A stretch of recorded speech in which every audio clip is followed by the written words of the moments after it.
जय मलिक साहब ठीक है। आप ये इलेक्शन हार चुके हैं। इंशाअल्लाह पीटीआई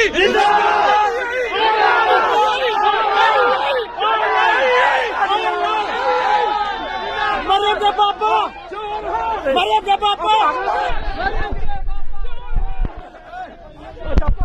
मेरे जान के पापा, मेरे जान के पापा, मरे के पापा।